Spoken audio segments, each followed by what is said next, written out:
Hi. Hello. Wow. How are you? Cheers. Cheers. Ooh. Oh, of course. There goes our coffee pot. Apparently, it's been on for 4 hours. 4 hours. So it just ended. It just ended, which is perfect timing because we just got our last cups of coffee. And, we didn't say it yet, but welcome to the Buddy and Lisa show. Welcome to the second episode. Mm-hmm. Next episode.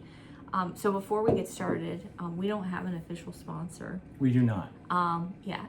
But I wanted to say that this podcast, and maybe not just this podcast, is fueled by Sleeping Bird Donuts. Sleeping Bird Donuts. Sleeping Bird Donuts. In Wilmington, Delaware. Wilmington, Delaware. If you are here, you need to go there and eat them. Yes. If you are not here, one, I feel sorry for you because we have literally the best donut shop in really the world. Amazing. I have a very complex, tortured relationship. I think Zach is one of the owners. Yes. And his wife. Yeah, I apologize. I can't remember your name. We met Zach because we used to enjoy his coffee at the He used to have a food truck. I guess it's gone back a ways now, probably 7 or 8 years ago, if not more. Then he created the Sleeping Bird coffee shop, and when a local baker who provided stuff to him went out of business, he started making his own baked goods. Why don't I see if I can make baked goods? And somebody said, hey, what about donuts? And he was like, oh, I don't know. And if you are around here, you probably have heard of them because he went viral and sold out every single day for like 4 months in a row. Yeah. There were lines, like huge, long, sprawling lines. People were driving like a couple hours. I know they covered it. Covered it on one of the Philadelphia news stations too. But it's so good. He's got such a wide variety, and his menu changes every 2 weeks. Every 2 weeks. Yeah. They're only open Thursday through Sunday. Mm-hmm. So and good. You can order online. Yeah, we what did we have? We had today. Today they just started a special. It's you all have I'm sure heard of ice cream cookie sandwiches, cookie ice cream sandwiches, however you want to say it. Ice cream in between two cookies. Well, he did he cut a brioche donut, a sugared donut in half, and put cookies and cream ice cream in the middle of it. And I apologies for the name of the creamery. It's a local creamery, I think in Kennett Square, that starts with an H. So, but anyways, he teamed up with them, and so I think they're having them seemingly every day, maybe just for the summer or whatever. I wasn't sure what I was going to think about it, but then I was like, well, I need to try one, and it blew my mind away. It was delicious. It was everything that I expected it to be and more. So this isn't, contrary to what it may seem like, an episode talking about donuts, but we just wanted to pay homage to our little town, and check out Sleeping Bird Donuts. We have a lot of good stuff here. So. Yeah. And we did mention it's in Wilmington. You can look it up, obviously, Sleeping Bird Donuts, but it's on Concord Pike. Yes, conveniently located off of Concord Pike, which is also known as Route 202 or Route 202. And I think that concludes the donut section of our show. So that's what's fueled us today. That is what's fueled us today. In addition to our own lovely coffee. Starbucks. I'm drinking URT-rific, but it's coffee. Yeah, Starbucks coffee. You got the Delaware cup from Starbucks. Can you see it? It's really neat. I've had that one for a while. And we have a local coffee shop that's great, Brouhaha. Oh yeah, Brouhaha. And I love them. Yeah. But I do have to say, Starbucks and I go way back. So they will always have a special place in my heart. That's probably why it makes my heart beat a little faster. Anyways, today we are going to talk about writing, but specifically we're actually going to talk about some of the things that hang us up with writing. I feel like I have posited this suggestion to Buddy several times before, where I think, and this goes to speak to not just writing, but I feel like in the world we live in today of influencers and all this, that it can be very easy to look outward and think that everything is photoshopped and perfect, and you can feel very inadequate. Yes. Regardless of what you're talking about, whether you're talking about body image or you're talking about your own success, what your house looks like, what your clothes look like. It's easy to compare ourselves to others. Everything is kind of sort of fabricated. And I kind of enjoy it when there's someone, like, I love it when I see a celebrity who has no makeup on, who's maybe got a little bag under their eyes and they're just talking like a normal person. And I think, with artists, we're so sensitive. I would say are all of us, regardless of whether you're a writer, a painter, a musician. And I think... and it's easy to kind of lose faith sometimes in what you're doing, especially if it's far too easy to compare ourselves to how other people are doing. And I think one of the things that I like to do with my fiction is I write contemporary fiction, so it mirrors what life is supposed to be like. And one of the things is the struggles, because I know for me as a person, when I have been struggling through things, some people like to escape. They like to go watch a Lord of the Rings or Harry Potter, and I like those things too. But when I'm really feeling kind of in a funk or dissatisfied with some aspect of my existence, I kind of want to feel not alone. I went through a large portion of my life feeling very, very alone and very just, why am I even here and what's the point of it? And again, when you're in that mode and you look out into a world where everything is perfect, it can be very damaging. And I think that it behooves all of us to be honest and share. And I remember some of the reviews of my book, the things that spoke to me the most were people who were like, oh my God, she painted like such a vivid portrait of depression. And I was like, I really hope that person felt less alone, because even though, yes, it's sad to know that people have struggled with things, it feels a little less heavy when you know that you're not the only one. Yeah. Oh, absolutely. You don't feel like an oddball, out of that. Yeah, it can be such a relief when you do see. Obviously, you don't want to read and hear like, "Oh, yay, you're suffering. I'm glad you're going through these horrible plights." But let's take my ADHD for example. 7-8 years ago, after some testing, found out that I have ADHD, and I would then get online and read stories of other people who were suffering with things where they had troubles in school and in their jobs and in relationships, whether it was romantic relationships or with family members. And they attributed to the fact that, because of the way that the ADHD mind can work sometimes, you'd get distracted and maybe not focus on things the way that you should, and that could affect your relationships. And like a common thing for people with ADHD, also known as ADD, of course, is a tendency to be running late with things, like always being running late for appointments, for work. I look back and I see that I was almost always late. Some of you will relate to this. I was late for hanging out with my friends or things like that. And when I started seeing all these other stories, it made me feel like I wasn't such an oddball, because I spent really almost my entire life not realizing I had that. And I just thought, people would say, oh, he's lazy, he lacks motivation.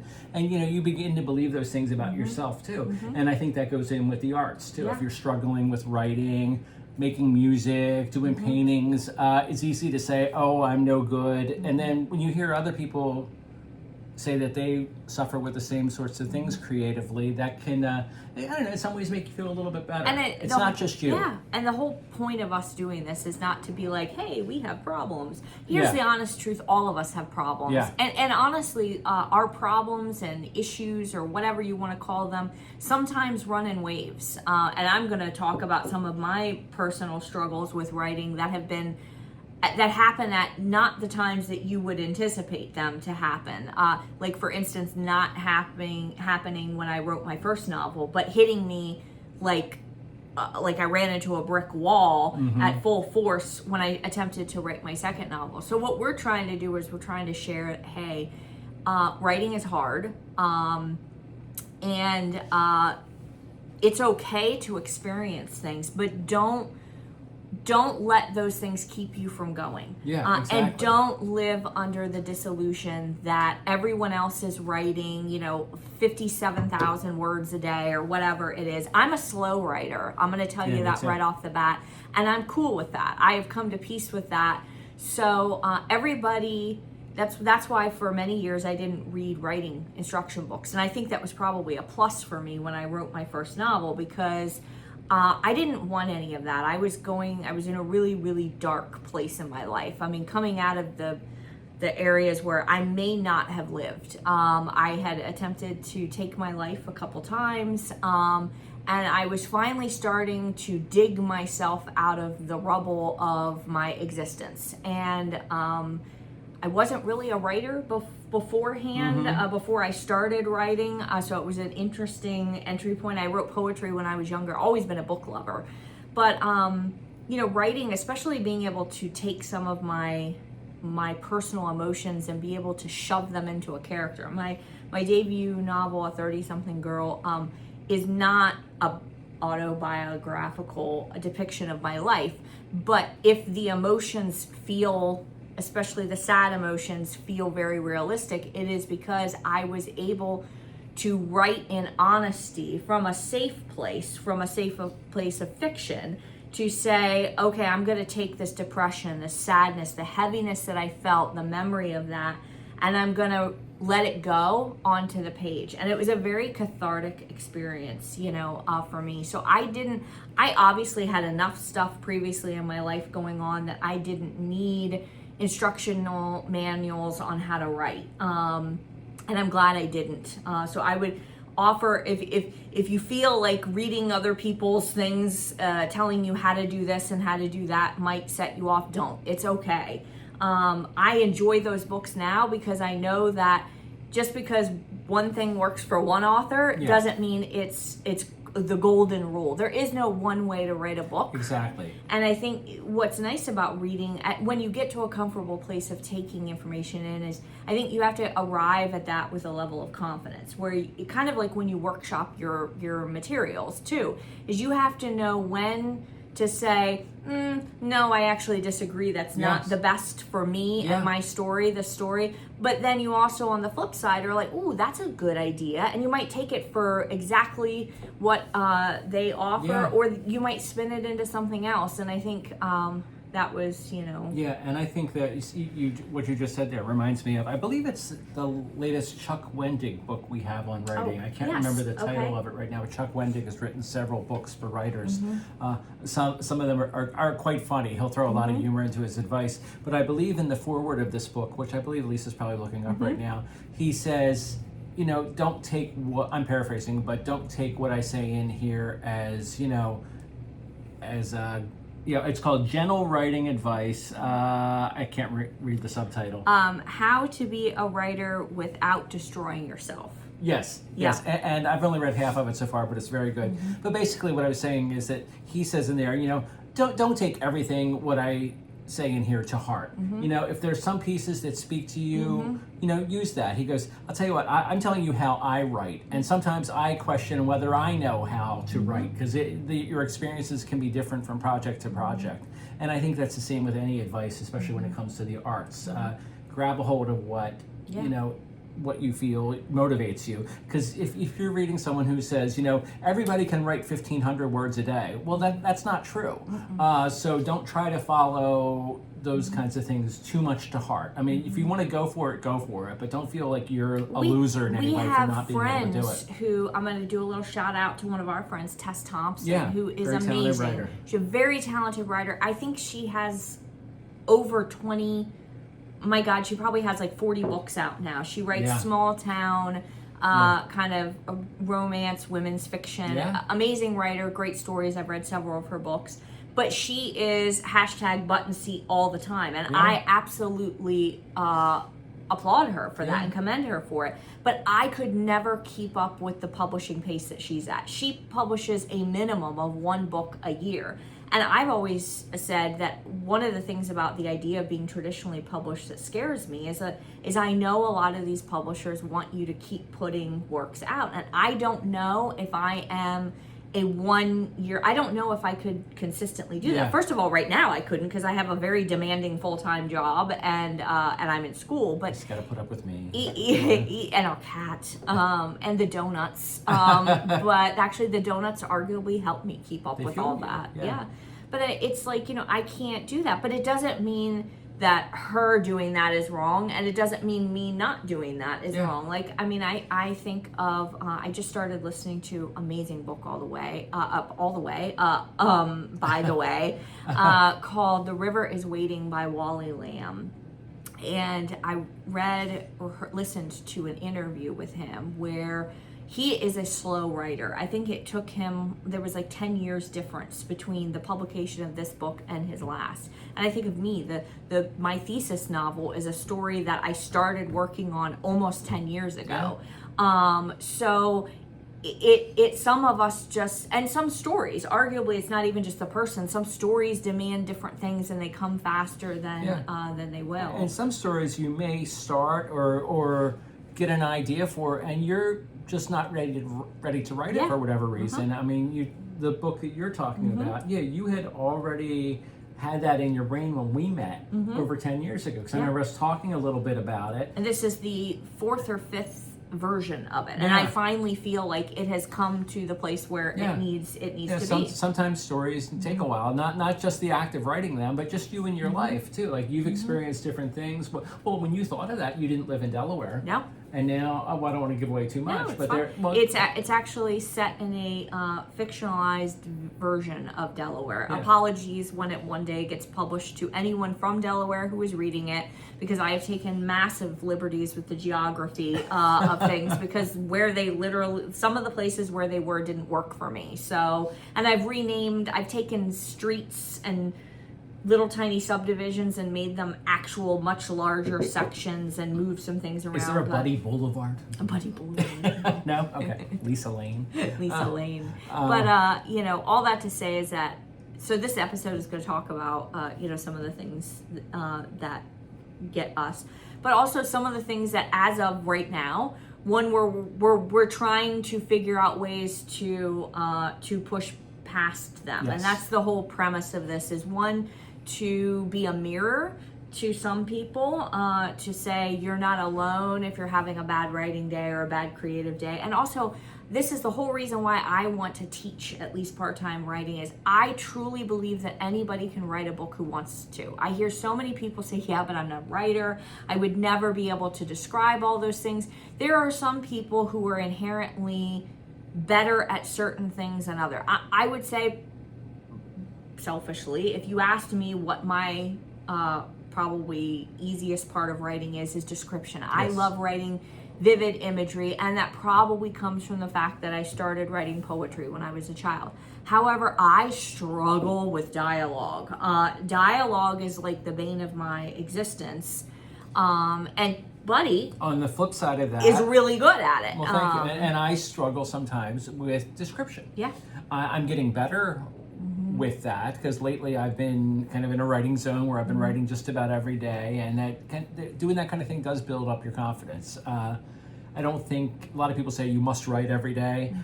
I don't know if that's necessarily the case. Again, people need to do what works for them. If you need to write every day to feel that you're in a story and you're making progress, then do it. But if you need a break and need to do other things to fuel you creatively, or just to give your body and mind a rest, do that too. But I think, like you said, for whatever reason, dialogue works better for me. And I don't know if that's in part because some of the first things that I wrote, screenplays, right? Yeah, I wrote things. I wanted to be a screenwriter, and I wrote a couple of movie scripts and scripts for TV shows.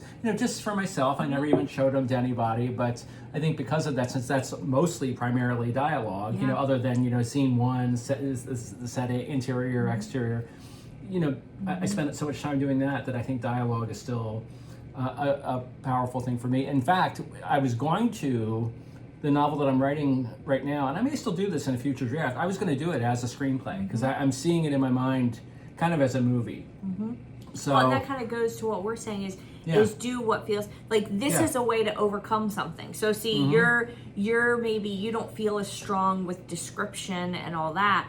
Well, they all say, unless you're in an MFA program, write the first draft however you want to write it. And so for you, a hurdle, a way to clear that hurdle is if you feel more comfortable writing a play or a screen script for it, start there, and then you fill in all the bits of everything, because then at least the whole first draft is just kind of getting the lay of the land of the story and how to. And I may do now. I'm glad we're talking about this, because I may do that for even like the draft that I'm working on right now. Maybe from this point forward, do that, because for me, yes, while I am getting more confident with descriptions and things, sometimes that can be a struggle. For example, my story, and I haven't really talked about this with anyone, but I'll share a little bit about it. It is a comedic science fiction story, I guess, with some elements of fantasy. I don't really know which genre it would be classified as, and It's a buddy genre. it's a buddy genre. It is the story of these twin brothers. One is a very respected scientist who can be, I don't know, kind of a jerk at the times because he's arrogant, and his twin is someone who's not as successful. He's struggled from job to job. He's a bit of, I guess, a ne'er-do-well, and they clash a lot. But something happens with the scientist one where he's doing experiments regarding invisibility. So the story is going to be called My Invisible Twin Brother. Is the scientist the one who becomes the invisible, or is it somehow his nitwit brother becomes invisible? I'm not saying yet, but it's fun for me to do this. And what I was going to say is that one of the things that I've been struggling with in terms of description is just even describing like this laboratory that he works in. I'll be there in the middle of a scene that's going really good. I have a lot of good dialogue going back and forth between the one brother, George, he's the scientist, and one of his lab partners. And then, but then I'm like, oh, well, I got to stop and work on, what does this section of the lab look like? What does the whole building look like? And and it'll take me out of this story for a little while. So I think for me going forward, I might just write it out as just the dialogue, just as if it were a movie script. Get the story down, then go back and do those other things. Don't let the things that that almost cripple you keep you from writing. Like, just so if you feel like you want to write a book but you are not a writer, that writing is a learned process.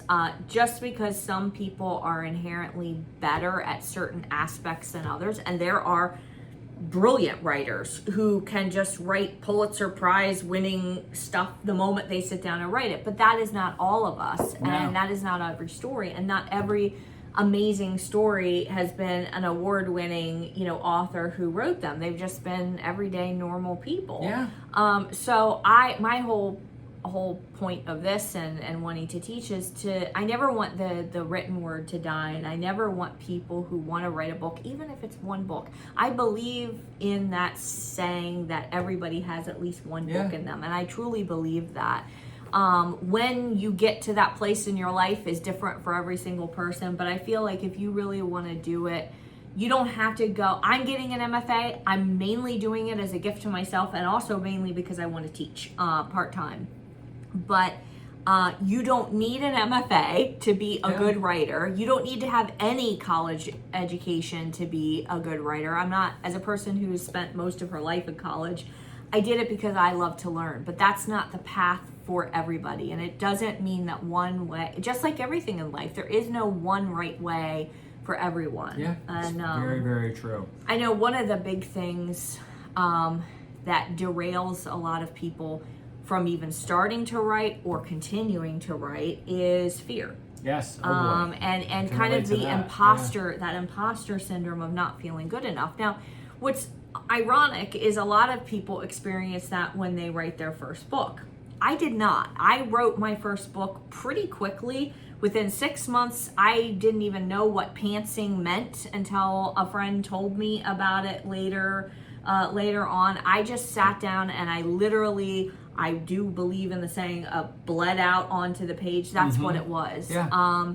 And because I didn't really, this wasn't like a lifelong dream to do this. It was just sort of something that happened. And the process of doing it, I truly do believe it saved me, and it manifested a lot of things in my life, including this guy right here. But I didn't struggle with feeling like, oh, am I good enough? I wasn't afraid of sharing work because I did have a good little writing group around me. So I had actually written another book first that I got some very honest feedback from people who were like, I don't think you should publish this. And it was, boy, that was a hard pill to swallow. Yeah. But when I crawled out of my little pit of despair and read it, I was like, you know what, they're right. And I kind of started diving into short stories. I wrote like hundreds of them. I wrote at least 1 to 2 every week, and it helped me really truly find my voice. And so by the time I got the idea for A 30-Something Girl, I was able to take my newfound voice and kind of take these emotions that had just been kind of stuck inside of me like most of my life, and be able to let some of it out a little bit. And so my characters, for better or for worse, are always going to be going through something. There's going to be real struggles, because I feel like that's just real life, and that's what contemporary fiction is. It's supposed to mimic real life. So if you don't like to feel heavy, I am probably not the person to read. But most good stories revolve around some sort of conflicts. You know, it's somebody trying to, deal with a situation, whether it's something inside of them or something that surrounds them. So that makes for good fiction there, that kind of stuff. So all that to say, I mean, other than like the struggle of having to have my ego stomped on a little bit by someone saying, I don't think you should publish this, this isn't you, this isn't your voice. Once I started writing short stories, I mean, it was just like I couldn't keep up with the words, happening. So imagine my surprise. I went through a period where I wasn't sure I was going to write again. Yeah. I remember you saying that multiple times. I wrote my books. Yeah. That might be it. That might be it for me. But then I kind of felt sad at that. And I was like, no, there's still characters speaking to me. There's more in there. And that's when I decided to go back to school. I got a second undergraduate degree in English and creative writing. And then I was going to do the grown-up thing and go and get a business graduate degree, because I work in business at a law firm during the day. And I did good in that for a couple classes. And I was like, this isn't really what I want to do, though. I love creating, and the very first thing I ever said I wanted to be when I was a kid was a teacher. And so the MFA was a way for me to pay homage to the written word and to work towards this new passion. And I haven't looked back, and I have 3 classes left, and I don't regret my decision. But all that to say, I was hit like with a Mack truck of fear and conflict and just all these horrible, like a whole tornado of bad emotions trying to write this book. I think the pressure of having to write it under certain time frames has been very difficult. Yeah. And then also, for whatever reason, I will go into the writing session. I have learned to, I don't know if it's my muse, if it's just my internal demon, I have learned to visualize flicking that person off and telling them just to shut the you-know-what up and go away, because shut the heck up. I just need to, it wasn't the heck, I just need to kind of move forward in that. And this is one of the other things I want to preface, is that you need to make sure that you have people around you that are in the writing community, whether it is online.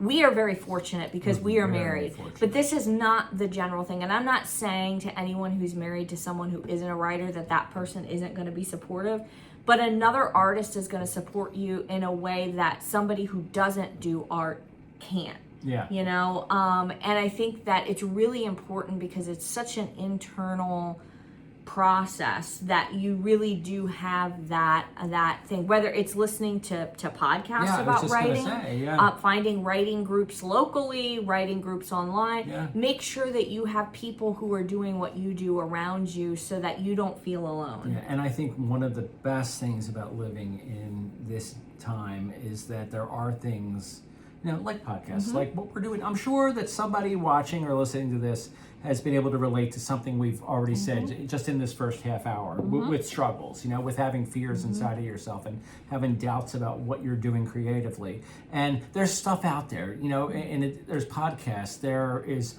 tons of YouTube videos, where you've got professional writers, people who are new writers who are sharing their stories. So if you're struggling creatively, look for, and you don't have someone in your life to talk about the things with, look for those things, because they can be very, very helpful. Oh my God, and it afflicts everyone. And here's the thing I have to tell you, which is both good and bad news. If you are writing your first book and you are just riddled with doubt and you have absolutely no confidence whatsoever in what you're doing, I hate to break it to you, but it's never going to end. And reason why I'm being so honest about that is know it, own it, and keep moving forward. Keep moving and pushing past those barriers that try to stop you, because that's what life is, right? Yeah. It's constantly throwing garbage in front of us, trying to trip us up. And I think of I can't remember if it was in Book Page or somewhere else, that they were talking to Stephen King, okay? Even if you don't read books, you know who Stephen King is. And do you know that he was like, oh gosh, I always struggle with, is this good? Is this any good? So we all have it, and maybe we're all not having the same questions or the same fears. Maybe some people write and don't have that, but they probably have another element of something trying to stop them. Is just to know that you're not alone. I mean, and it doesn't go away. Sometimes I think, honestly, I'm already anticipating, because I already have at least 2 to 3 other book ideas in my head after I finish my thesis novel, and I'm already anticipating that the sensation that I'm getting with this, although I won't be under the time constraints of, oh, you literally have to do this to get your degree, I'm going to be under the personal constraints of, I want you to do better. I mentioned this to a coworker the other day, where I said, she was so excited that I had just republished my debut novel after it had been kind of dormant for a couple years. And I told her, I said, I'm so excited because I put so much work and I'm proud of it. I said, but I'm going to tell you something. And I said, and I hope I feel this way every time I publish a new book, is that you look back on your past books with both pride, because you did it. You did something that a lot of people haven't been able to make happen, but also maybe just a tiny bit of embarrassment, because you look at it and go, "Ooh, gosh, I've grown quite a bit from there." I mean, exactly. I do. I read my debut novel and I'm like, "Wow." I mean, I'm really different than I am there. I think your debut novel was great, but I've seen it grow. Your writing has gotten better over the years since you wrote that. And I probably will, graduate and write this book and be really proud of it, and then write the next one and be like, "Oh, that one was good, but it wasn't as good as look at where I'm at now." And I feel like that's kind of, if you're a good person and artist, you're always striving to do a little better. And so I think that's what makes it more difficult, is every time you do it, you nitpick yourself incessantly, and I'm thankful for the MFA program, because it's kind of like forced me to face this head on. Because there have been moments I have cried, I have broken down and been like, oh my God, did I just waste all of this money and I'm not even going to be able to finish it? And this is where having the community is important. I came out here and talked to this guy, and I'm like, I'm sorry, but I need you to fluff my ego up here and tell me this isn't boring. This is good writing, because I'm sick of it. That's the other thing. We all get sick of the stuff, the longer you work on it, I mean, I just want to murder all of these people. I'm just so tired of listening to them. And I think that happens with a lot of artists. I've seen musicians say that. They'll be like, we just spent, weeks and months working on this song. I never want to play the damn thing again, just because, you do want to kind of keep moving forward and keep creating. And it's all just so fascinating, and there's so many things that we kind of all get hard on ourselves for. We talked about the length of time you might spend on a project, and that's something too where you can go down bad roads with that and think that you're a failure because you're not doing it like some other people are. There's a popular thing every year called National Novel Writing Month, where the goal, it's every November. It's a good thing in many, many ways, but the goal is to, within 30 days from November 1st through the 30th, write a draft of a novel that's a minimum of 50,000 words. And some people do that and they actually go forward with it and from there and, publish a novel, and that's great. But for some people, 50,000 is just undoable. Even they say in this thing, doesn't matter what you write, just get it down. But a lot of us don't want to do it that way. You don't want to just sit down and write shit. I can't do it. Yeah. I am I edit while I write. To the bane of everyone who tells you not to do that. Yeah. I'm sorry, it's part of my process. Sometimes I need a break and I need to go over that line incessantly for 5 minutes to get it right. Yeah, and I think that's an important thing to remember too, is that I think it was Ernest Hemingway who said the first draft of any novel is shit. Yeah. I might have had the wording off a little bit, but that's basically it. Saying, don't be too hard on what you're doing. Get the ideas down. That stuff can be worked on. It should be worked on. I think it's very, very rare that someone does sit down and just does the whole first draft with no revisions and it's all set, ready to be printed. So, don't be too hard. Put pressure on yourself, because you kind of have to do that. Yeah. Sometimes too, and I know for me, it's good to set maybe an end date in mind. And you had brought up something interesting the other day with ADHD, because I think we have Apple News, and there was a series of articles somewhere in the past month that was talking about ADHD, and one of the things they were talking about is something that you talked about earlier, which was the procrastination. And that actually, so understanding the things, it's kind of like in business, you have to do the SWOT analysis, which is your strengths, weaknesses, opportunities, and threats. And I always tell people that SWOT analysis, if you learn how to do it, you can use it in so many different things in life, because you learn how to leverage opportunities to kind of get over your weaknesses and maximize your strengths. And you had talked about the procrastination. This article had said that sometimes creating seemingly unrealistic deadlines for ADHD people can actually be very beneficial, because it gets into that hyper focus, which is a superpower for people with ADHD, where they can. It's funny because it's kind of like a contradiction. ADHD is all about being distracted, and yet you all have this superpower of hyper focusing on things that and so when you have that looming deadline, and I know in the past you would set these kind of stringent deadlines, knowing that you might not meet them, but to put the fire. Sometimes, because I know, and I don't want to make it all about ADHD, but one of the things they talk about too is the hyper focus, where if you are on a certain project, you can hyper focus on that, and they kind of I don't know. It's hard to explain, but basically, you're in a different zone than you normally are. You are fixated on that one thing that you want to accomplish. You're not. Whatever distractions are going on, they kind of don't matter at this point, because you're focused on that. You want to get it done. And I think in the past that has helped me. I haven't thought about this in many, many years, but that used to help me in school too. I remember back in high school, I won this one writing contest. I think all the sophomores were doing that year, where you had to write a short story, and you had, I think, 2 or 3 months to do this.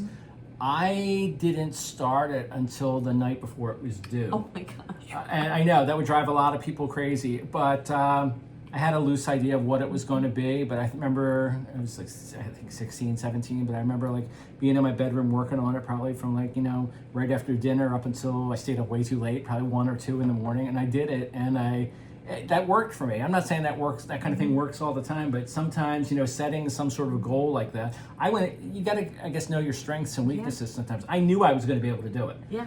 So I set that realistic goal of writing this thing that was, I think it was maybe 20 pages, but, I did it that night. And so I think knowing yourself, because on the flip side of that, the MFA, they give you, you have to reach certain word landmarks at different times in your journey. So I don't do well.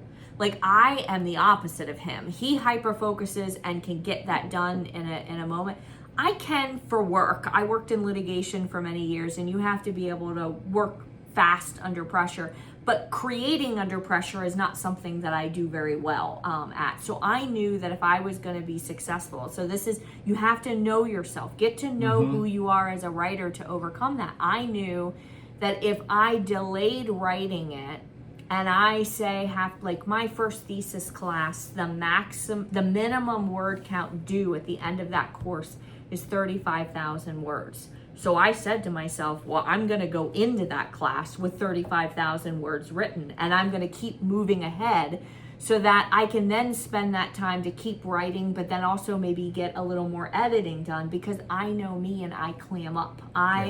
My muse goes to some pub somewhere far away and leaves me alone, and I forget what any word means in the English language, and it's difficult. So it's really, and there was a book that I had to read for this last class, and I'm horrible at remembering titles of the book, but they talked in there that you have to redefine what writing means. Like, we talked about, like, some of the things that I think cripple people is the demand of having to write every day, having to write this many words. And the author of this book actually said, I'm going to be honest with you, I go months at a time without writing, but I'm still creating. And I think sometimes just sitting with a story, like sitting in your chair at a park, taking a walk, and just spending time with a story can actually be helpful.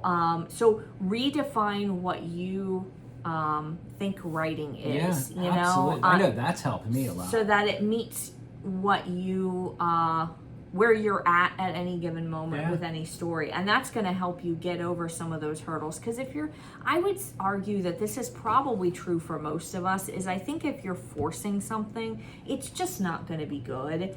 And for everyone involved, it's not going to be good on the page. You're not going to feel good about it, which isn't really going to set you up for success the next time you sit down and reread what you did last time. So I think it's really important to learn, know you're not alone in struggles. Know what works for you and what doesn't work for you.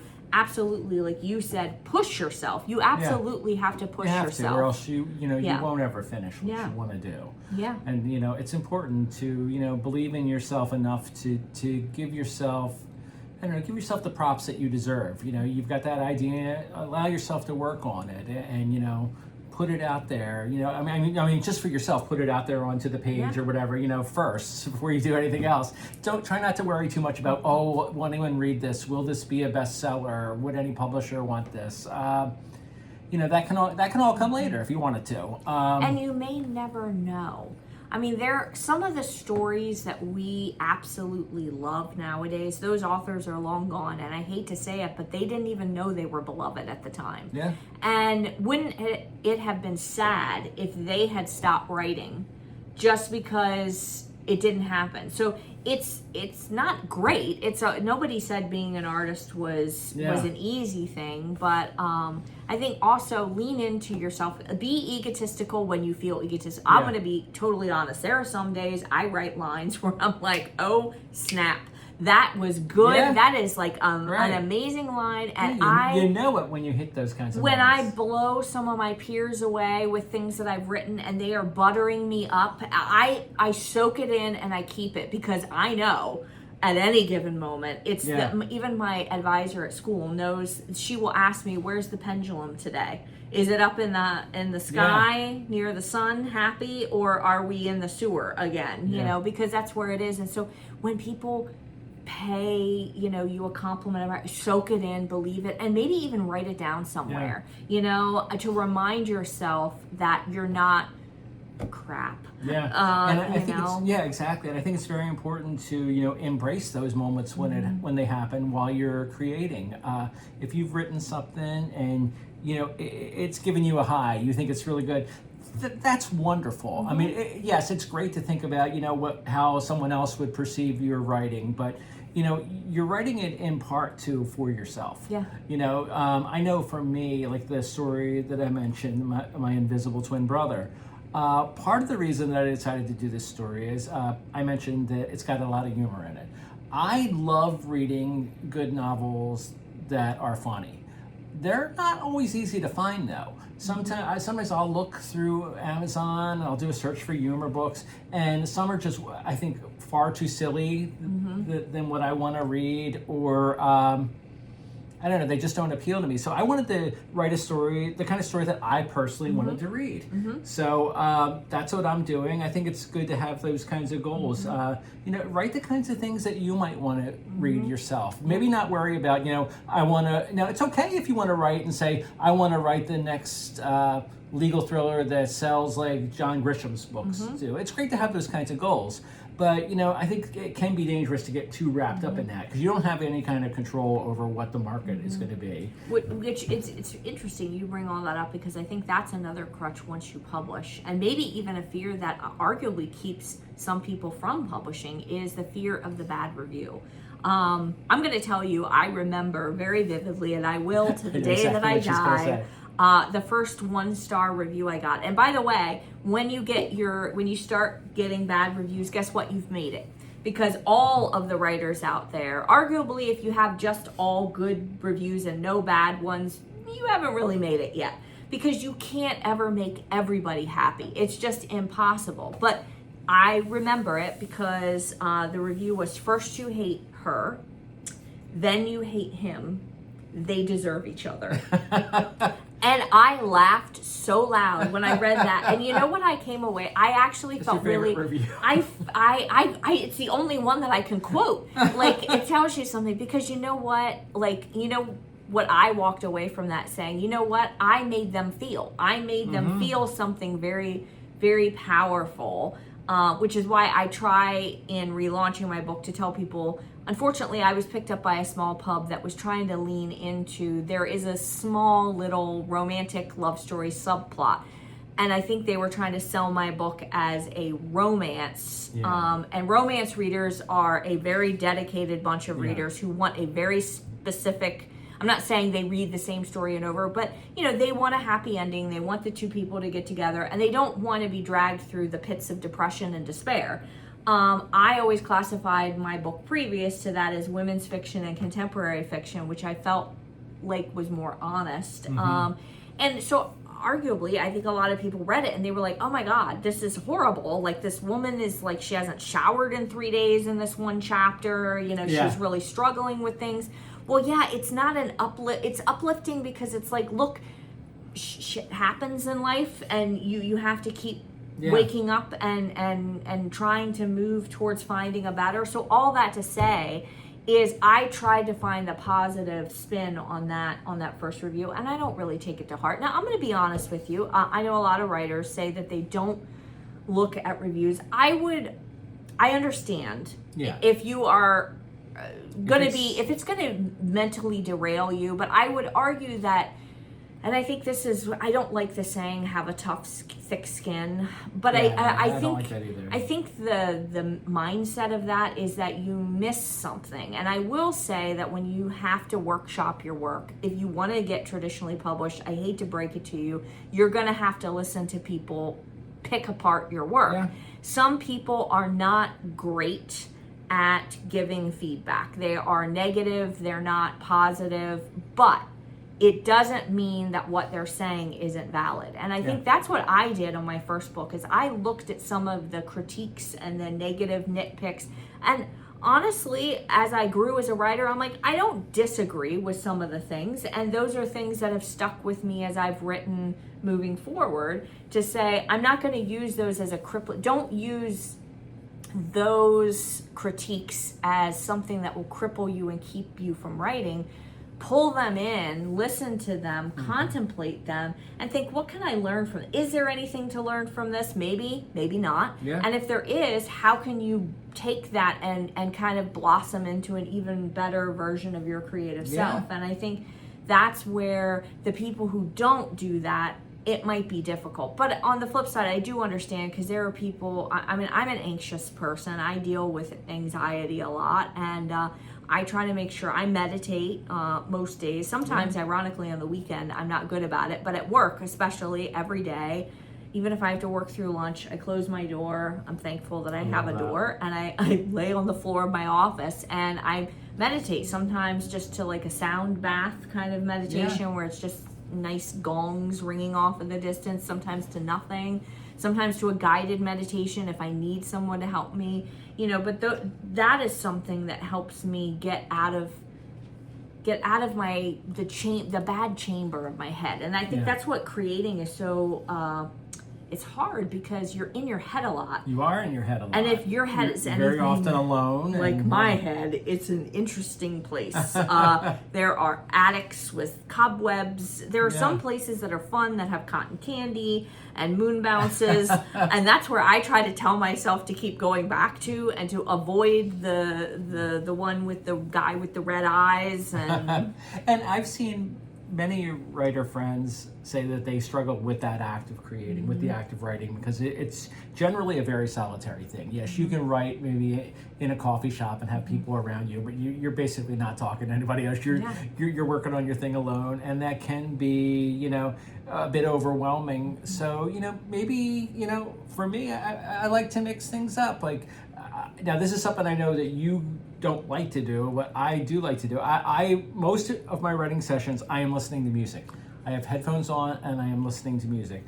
I understand that too. That I don't want to, again, not want to go too far down the ADHD road, but I know that that's a common thing, that sometimes it's good to have multiple things going on while you're doing one thing. It can actually help you focus. For me, that can kind of make it fun. Sometimes I am there typing away and it's almost like I'm playing the keyboards in a song. Oh, wow. It's kind of ridiculous, but it works for me. You can see out our window, we've got trees there. There's a park literally across the street. Sometimes I'll be in the middle of a writing session. I'll be like, I'm just going to walk around that park one or two times. And it can help, kind of clear your head, and maybe, help you focus more, or get a new idea for the scene that you're working on. Those kinds of things can be nice. Do find things that work for you. I think that's very important. I think that's a really good point, is sometimes we make ourselves get into a pit. We often are I know I do. The creator of most of our problems. And I think for writers, I know, a lot of people, like, they say, oh, I'm just staring at this, cursor. And I don't remember where, it might have been in Stephen Cox, whatever his last name is, Modern Workshop for Writers. I remember that title of the book, and it was one of the first picks that I selected for myself for my MFA program to read, and I absolutely love that book, because it not only, he was a Columbia professor of creative writing, and I think taught in their MFA program. It wasn't just his insights from what he had seen with his writing students over the years, and even he as a writer himself. But he takes all of these, nuggets of wisdom shared by so many writers like Anne Lamott, Stephen King was in there, just John Grisham, like every writer that you could think of across time. Chuck Wendig was in there, even Ernest Hemingway, just kind of talking about stuff. And I kind of forgot where I was going with this. This happens a lot. I'm not 20 anymore, and so I frequently will walk into a room, or I go down a tangent of what I'm talking about, and I'm like, what exactly was the point that I was trying to make? I had been talking about doing things like taking walks and stuff like that. Yes, that's what it is. I found it. Is that don't force yourself to stare at a blinking cursor. Okay, if you're, I think somewhere in that book, somebody recommends don't sit there for more than 10 minutes. If you're sitting there for 10 minutes and you're not having new ideas come in your head, and you're just getting more anxious and more uptight, go for a walk, go make something, go watch a show, go distract yourself go grocery shopping, go do anything but writing, and go do laundry. And usually, after sometimes only a small amount of time, or not as long as you think, it will come back to you right in the middle of you doing something else, because you've taken your mind off of it, which kind of resets the panic button. Exactly. I don't know, Sometimes there's a lot of red buttons. When we're at our most in relaxed too, we get those great, I'm sure almost any creative person watching this can say, I've gotten so many great ideas while I've been in the shower, or I've been driving my car, where, if you give yourself a chance to take a little break sometimes, you never know what you might come up with. It's probably why people wake up in the middle of the night. Yes. And have to, they say that a lot of writers say they keep a little notepad, and we have a whole bunch of these cute little notepads. They're like this big. And we should do that. We should keep one by the side Yeah, that's a of the really good bed idea. with a little pen or something. And maybe our cat will leave us love notes too. But, or he'll be like, gonna die say, if you "Feed don't me." feed me. Yeah. Those Those kinds of things are good. I always have my notebooks. I constantly am jotting down ideas in my notebooks and Apple Notes, you take Apple them. Notes. Yeah. Oh yeah. I'll talk. I'll be like, hey Siri, take note. The invisible brother gets arrested for. Well, I don't want to say, but streaking. How does that work? How does the invisible brother? Here's a little puzzle. How does an invisible person get caught for streaking? It's a good question. Yeah. It's a good question, which may or may not be addressed in My Invisible Twin Brother. But I think we've covered a lot. Covered a lot. I mean, like you, there's probably like a million other things I could talk about. And the beauty of this is that we're going to be talking about writing frequently on our show. Different things, not just like, the bane of our existence as writers. Exactly. And I don't think this was like a somber thing. No. We talked about donuts. Exactly. We had donuts and coffee. coffee. And we've been drinking coffee. Yeah. But, if this is the first episode you're seeing of the show, which is likely because this is only the second episode of the show, we are going to be switching it up probably almost every episode. The first episode we talked about TV shows. We were talking about Death in Paradise, another British series we love. Today's been about writing. The next one is very likely going to be about books. Or we're going tomorrow to see the new Jurassic Park movie. We're going Tuesday to see the new Superman movie. So I would not be all that surprised if we talk about those in a future episode. So we're going to mix things up. We are pop culture lovers. We are book lovers. We love writing and creating. We love each other. Yay, that may be a good screenshot for the show.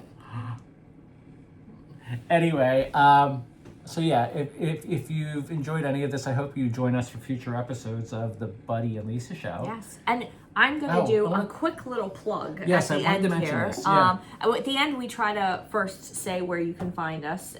I'm, oh boy, I was about to say something that I shouldn't say. I was about to say I'm really easy. And that's what I was going to say is I'm really easy to find on the web. I'm on Instagram, Threads, and Blue Sky, Lisa M. Gott Writes, and my website's lisamgott.com. But I also wanted to share that we talked about kind of, the different things with writing. And I mentioned my debut novel that I had let go dormant after a publisher went out of business.